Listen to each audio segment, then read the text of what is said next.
Jar Oil. The company have filling stations across the country, and our rates are relatively cheaper than anyone else across the country.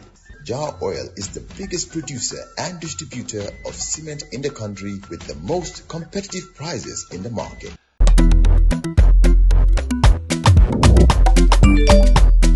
Axel jam si Wave. Yo, Abla, yo luta do dede. Luta mo nulo jël moto nga andil ma xaalis. Hello? Ano lay waxal? Bësal mu fine. What? Bësal mu fine. Oh, yes!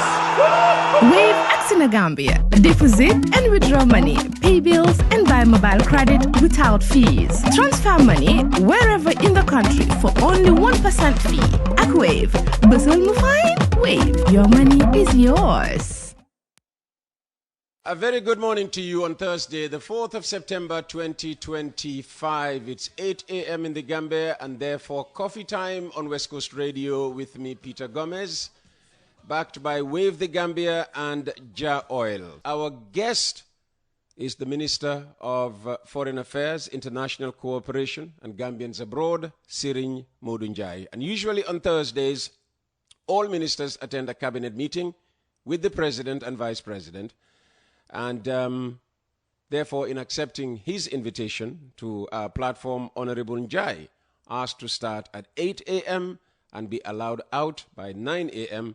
to give him enough time to get to the capital, Banjul, and prepare for the meeting. And that's exactly what I will do. Honorable Njai, thank you very much for accepting to come onto the program. You're the first foreign minister, I should say, to come live on Coffee Time with Peter Gomez, and definitely we thank you for the privilege.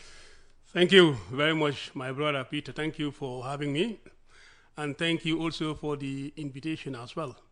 I bring you greetings from the staff of the Ministry of Foreign Affairs. Fantastic. International Cooperation and Gambians Abroad. We hope during the time we have with you, we will have a deeper understanding of the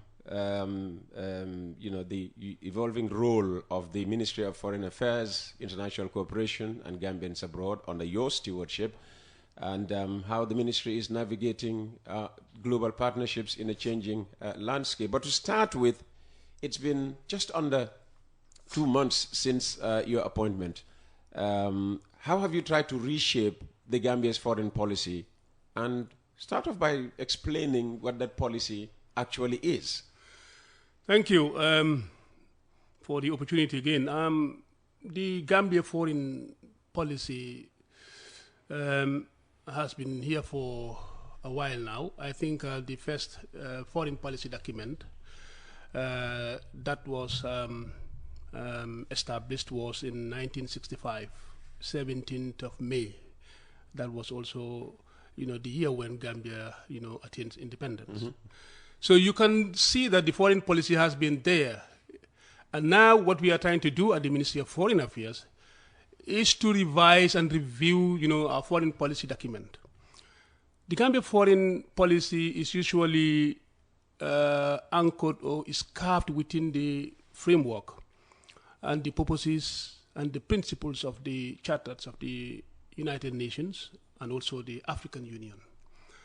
And then it is basically on the basis of mutual respect for the sovereignty, equality, the independence, and the territorial integrity of states, the maintenance of international peace, security, and stability, the promotion of friendly relations among nations. And these are all contingent on the commitment of the document based on the non-alignment movement. So basically what we are doing since I assumed the portfolio of the Ministry of Foreign Affairs, I have been working with my team closely to make sure that we developed also policies and frameworks that would help the Ministry of Foreign Affairs, especially our diplomatic representatives, so that they can have a very conducive environment for them to do their work. So when I assumed office, I started my engagement with the diplomatic community in Banjul.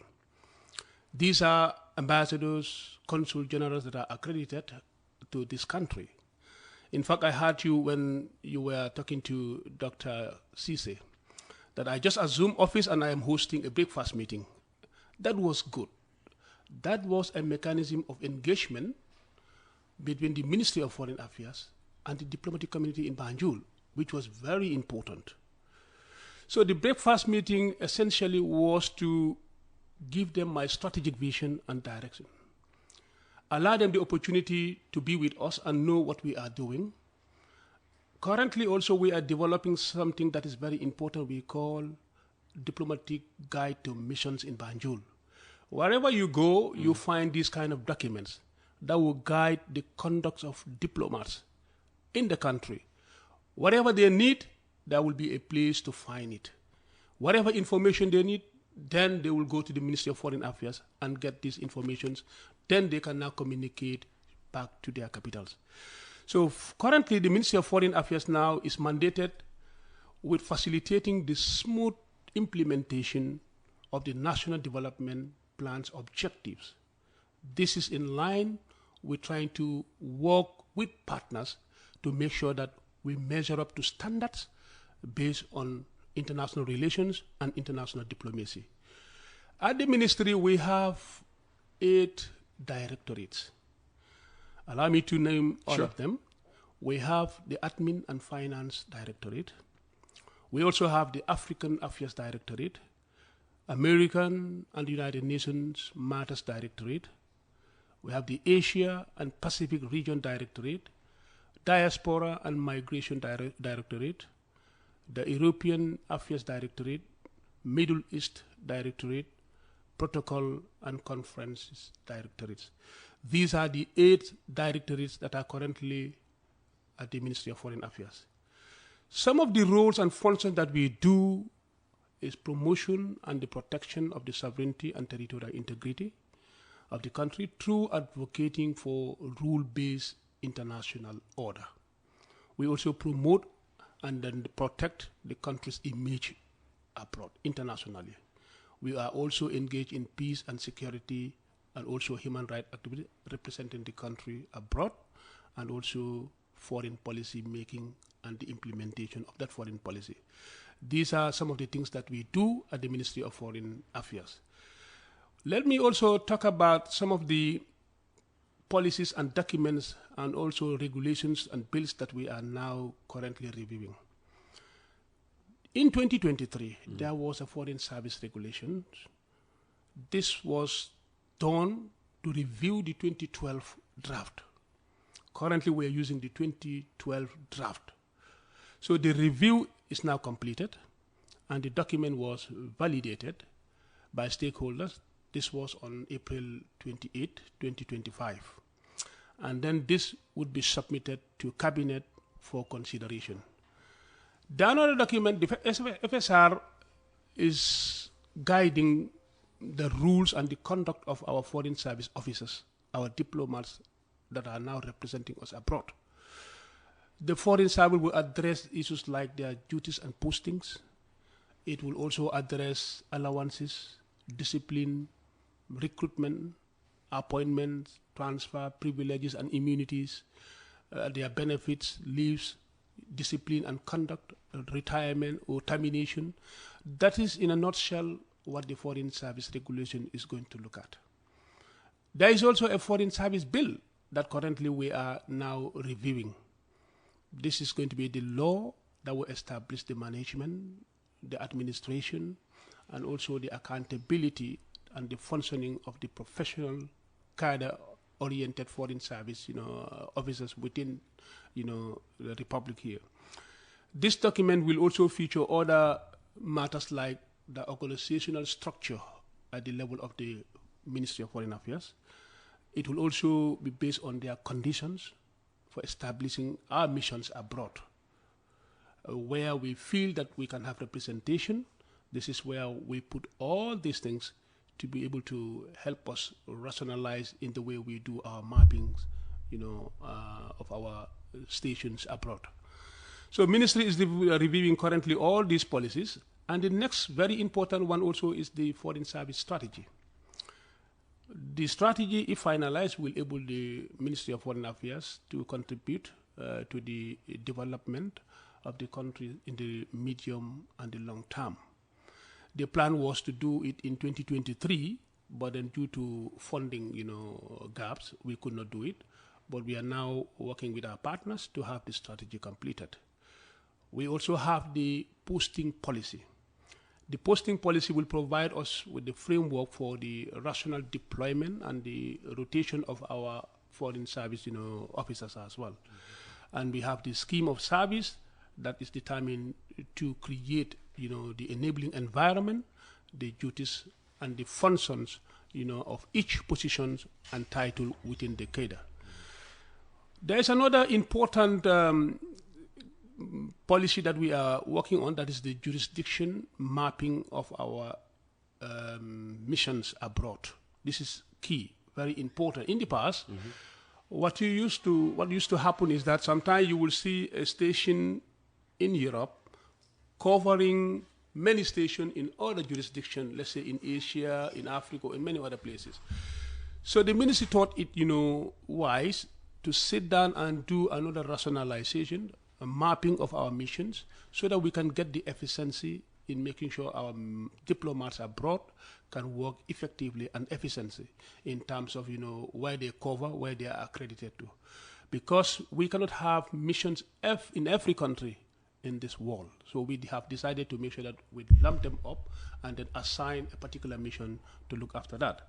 I have spoken about the diplomatic mission in Banjul. This guide is very essential. This is going to help because the ministry is going to provide this very important document for our diplomats in Banjul. There is going to be also another terms of reference that we are developing for our own honorary consuls that are being appointed. There has never been any such kind of documents. It is important because that is going to help them to give a scope of their mandates, their authorities, their duties, wherever they are representing the Gambia. So these are some of the policies that we are going to do. So when I had the first engagement with the diplomatic communities in Banjul, I also had the opportunity to invite two of my colleagues, the Attorney General and Minister of Justice, and also Dr. Caesar, Minister of Information. Why? Because after having that engagement, there was also need for the Attorney General to also brief, our diplomats on the status of the draft constitutions. And that was very important because they're now getting it from the authorities now, instead of trying to get it, the source from, a third party. So that was a moment of which all of them appreciated this. So the Minister of Information also briefed them on the activities and the engagement of government, which was definitely applauded, and ambassadors now are having what I call the bilateral engagement with each one of them. That was just to have all of them in a room and then discuss with them, but now I am taking one by one, having them to do with our bilateral engagement. When I finished that part also, the next thing that I did was to have an engagement with all my ambassadors and honorary consuls and consul generals abroad. This is also important. It was virtual. This was virtual, okay. This was virtual because we could not still have them all here. Of course, it has to do also with resources. But let us have that virtual, touch so that they can know that this is going to be henceforth the new foreign minister's approach, my strategic direction, in the way and manner we're going to shape the direction of the ministry and with all that of our missions abroad. My ambassadors contributed a lot. So now all these documents that we are doing, we have to get all their inputs into these very important documents. The next meeting that I will have is also my own honorary consul appointed abroad. So I am trying to talk to each level so that at least they will understand the message very well. I am doing all these things with my team. That is the team, my permanent secretaries, and with all my directors that are now covering all these directorates. So whatever we are doing now is all based on what? Engagement, so that at least we can have a very good way of how we want to do the administration of this country. So by and large, this is so far what we are doing, my brother, and I hope that, this is going to help us, to shape the new foreign ministry and also to serve this country better. And looking back on your first 8 weeks on the job, working with your team, what do you consider the most significant achievement diplomatically of the Gambia? Yes, and I think Gambia is doing a lot when it comes to our representation, both nationally and also internationally. The team is good. We have very career diplomats, very well experienced. And the most important thing is how we can, put Gambia to the international, space. How we can showcase, our abilities as a country. How we can also engage our partners, let them understand, our roadmaps. How they can understand our development initiative. So how we can also create a conducive environment, diplomatic environment, that would give them the ability and the opportunity for them to also come in here and invest and be part of our development agenda. So basically, this is what we are all going to do. The foreign ministry is like we are implementing, the foreign service, rules. Of course, if you look at the constitution now, Section 79 deals with foreign affairs. And this has given the president some powers, constitutional powers, to make sure the president has the power to receive special envoys, first to forge relations with other states. Secondly, to receive special envoys that are accredited, to the Gambia, like ambassadors and other, former representatives, and also to appoint representatives abroad, Gambian representatives abroad. So in complementing this work and also in trying to implement them, the foreign ministry has the obligation to do all this kind of, assignment that has been given to the president by the constitutions. So we try to implement them by making sure that we measure up to international standards and obligations as well. Mm-hmm. You've spoken to us about measures you took locally. Immediately you were named as a foreign minister to apprise, diplomats and members of the Consular Corps of, the diplomatic standing of the government of the Gambia. But you've also traveled a lot during the past 8 weeks. Right. Tell us about some of the missions abroad. Exactly. Let me just start with the last 3 engagements abroad. Mm-hmm. I was part of the Vice President's delegation to Japan to participate in the TICAD, the Tokyo International Conference on African Development. It was led by the Vice President and then 3 other ministers, fisheries, finance, and trade also attended the expo. There was also another, activities that was concurrently going along with the TICAD. Mm. And also the Minister of Trade, Finance, and Fisheries. So we joined the Vice President to participate in the TICAD 9, which was very successful, attended by many African leaders. Basically, it showcases the importance of how we work with Japan in terms of our development, needs. Of course, Japan is also contributing, to Africa's, development, both bilaterally and also on the multilateral, level as well. Mm-hmm. In the Gambia here, we have some of our sectors that we receive support also from Japan. Mm-hmm. So it was important also for us to attend the TICAD meeting. We also had other engagement. Vice President met with the Prime Minister of Japan, and they had a very fruitful engagement. Areas discussed were how we can further enhance our collaborations in many other sectors of our economy as well. I also had the opportunity to have a meeting with my counterpart, the Minister of Foreign Affairs.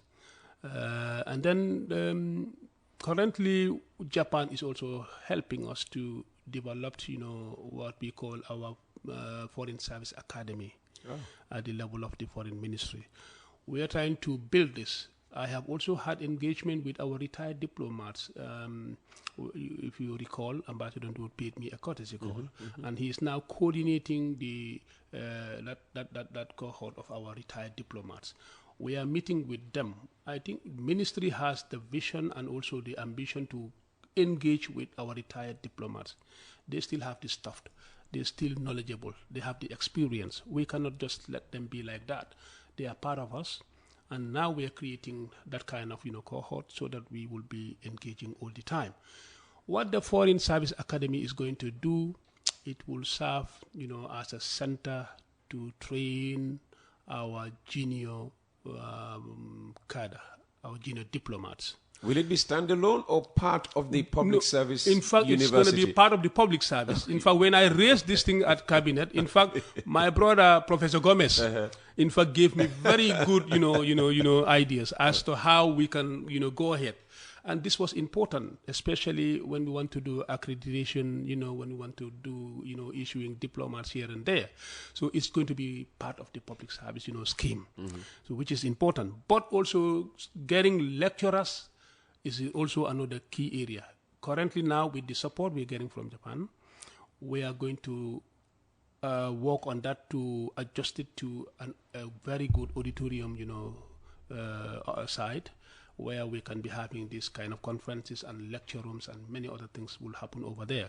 And not only junior diplomats, it can also be upgraded to also train other specialized, category of our foreign, officers as well as our it senior looks like diplomats. this academy is going So to be this standalone. academy, no, it will be part of it. Part yes. of the public service Yes, we university. will be. Yes, we are going to work, hand in hand. Okay. Yes, because Professor Gomez, has a very special interest in this, and he's going to guide us also in this process. Yes. Okay. All right. We are with the Minister of Foreign Affairs, International Cooperation, and, of course, Gambians abroad. Now, yesterday on the program, we had a gentleman who was talking about migration. Of course, Gambians abroad fall under your purview, and he highlighted problems Gambian migrants are encountering in North Africa as well as Mauritania. And the question was, what is government doing for people in those countries? So, what can you tell us about, the problem of Gambian migrants, mainly in Mauritania, Libya, Tunisia, and Algeria? Yes, thank you very much. In fact, you asked about my recent engagement from but I'll come to this. From TICAD, we also had extraordinary meeting for Consular foreign ministers in Riyadh, in Jeddah, and this was on the basis of the current situation in the Gaza, where the OIC convened this meeting and unanimously condemned what is happening there. So that was basically our engagement, with the Ummah. What did the Gambia have to say, given that the Gambia is current chair of the Organization of Islamic Cooperation? We are now the current chair of the Islamic Summit, right? But then Turkey is the current chair of the OIC. Oh, okay. Yes, we are the chair of the summit. Oh, right. Interesting. Have we done 3 years already? It's becoming 3 years now, but also we are planning to host another very important OIC activities, which is going to be the 10th conference, Ministerial Conference on Agriculture and Food Security. Currently, my ministry is also working with the Ministry of Agriculture and the OIC Secretary General, and with all, the OIC institutions, so that we can host this very important meeting after the summit, because these are all part of the roadmap that has been developed. So this is very important. So initially, I think Chad was supposed to host, but then at the latter part, they have decided to give up. So Gambia has the interest, Thank God for that. We have a good conference. Of course. So I hope that, this is scheduled to hold maybe in the last quarter of 2025. So we hope we will be able to complete all the arrangements before that. And it is also good for Gambia to host this very important meeting. So anytime from October? Anytime from October. Okay. Then after Jeddah, I had to represent the Vice President to Ankara to attend the National Defense University, because we have our military personnel that are also in Turkey doing their military programs. So we attended that part, of the program. That was my last 3 engagement. You've mentioned about the migration issues. Yes. migration continues to be a challenging, issues. It's a global, complex issue where people had to leave their home countries and travel in search of maybe a greener pasture. But we have our citizens in Mauritania, in other jurisdictions where recently that has been a very hot maybe issues, especially in Mauritania and Libya, Tunisia, and then some other parts of the world. Of course, government has been doing a lot of support to make sure that our citizens are represented well. But the Gambia, we have a long history of, immigration. With an estimated figure, this was given to me by my team, of 137 Gambians currently living abroad. 236,000? Yes. Okay. 137 Gambians living abroad as of 2024. And the diaspora maintain strong ties to the homeland here, and of course their contribution to our national GDP, to our economy, and that accounts for about, they said, 28% of our national GDP.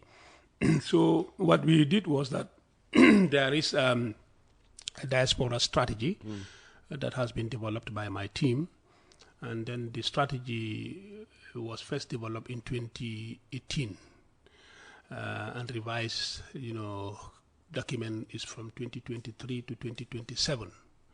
So, of course, you are aware that diaspora is now the 8th region in this country. After the United Nations Global Compact for Migration, the Objective 9. So all countries are now using diaspora as a region. So Gambia, this is the 8th region, that has been done by Gambia. So what we have done also, they have developed what we call Diaspora Development Fund. This is a flagship initiative under the Migration and Sustainable Development in the Gambia. This project, the Diaspora Fund, normally provides financial and technical support to our diaspora-led projects. So the figure I have now is that it was launched in 2022, and then it has co-financed more than 60 projects, and they have allocated, government has allocated more than 275,000 euros in support. This is grant to 55 Gambian diaspora fellow, with each one of them receiving 5,000 euro just to support the fund, always support their initiative, and then some of them will go into entrepreneurship ventures. Some of them will also set up some other businesses. So basically that was the Diaspora Development Fund that was created to support, our nationals that are returning home. The also incentives for the diaspora investment. This we are working also with GAIPA to provide this kind of support. But then with regards to Mauritania and also other countries, we have our government has done a lot of support, especially to our citizens in Mauritania. In March, government has undertaken major interventions. One, since the problem erupted, there has been a high-level diplomatic engagement, meaning between the foreign ministries of Gambia and Mauritania. Dr. Tangara, my predecessor, who has served as the special envoy when we had this problem, traveled to Mauritania to engage then with his counterpart. After that engagement, there was also a joint commission meeting co-chaired by the Vice President, Jallo, and also the Prime Minister of Mauritania. Then comes to the evacuation efforts. Our embassies in Nouakchott, supported by the IOM, also provided resources and transportation means to transport our citizens. We also want to applaud the president. He has done a personal contribution in this by providing substantial amount of resources to support, the evacuation of our nationals from Mauritania, and not only Mauritania, Tunisia, and many other countries in the region. When you say resources, financial or logistical? Financial. Okay. Financial, yes. But let me add that, the situation in Mauritania is not only affecting our nationals. In fact, because of the excellent bilateral relations that we continue to enjoy with Mauritania, our nationals were given special, attention, unlike the other nationals from other countries. In fact, that was why you've seen of recent, this was all because of the lack of documentations. So there was need for government to move in quickly to make sure that we address that part. So government decided to send a team to go and help them get their documents regularized. So because that was one area that, we had these problems. So a team was dispatched from here, immigration and other security personnel, to travel to Mauritania and then assist in, giving them Gambian documents, which was, in fact, a prerequisite to getting, themselves being regularized in Mauritania, and not only Mauritania, in other jurisdictions as well. Okay, so some have been regularized. Some has already been after this problem. Once they got their papers from yes, this Gambian team that was sent and not abroad. only that, I don't know whether you were aware. In fact, there was a team that was a group that was coming up in support of our nationals in Mauritania. They wanted to protest. Yeah. The issue was raised on the program yesterday. Yes. So we had to invite them to the Ministry of Foreign Affairs. When we discussed with them, they came to understand that, yes, a lot of things were not said. And then they understood, and then they had to call off that, part of protest, the demonstration. And they now work with us to make sure that, our citizens in Mauritania and other jurisdictions, Libya, Algeria, and Morocco, in fact, we regularized their stay. So I was in Morocco, in fact, when I assumed office, and I had a good meeting with my counterpart, the Minister of Foreign Affairs of Morocco, and the subject of our nationals in Morocco was also something that we have discussed much.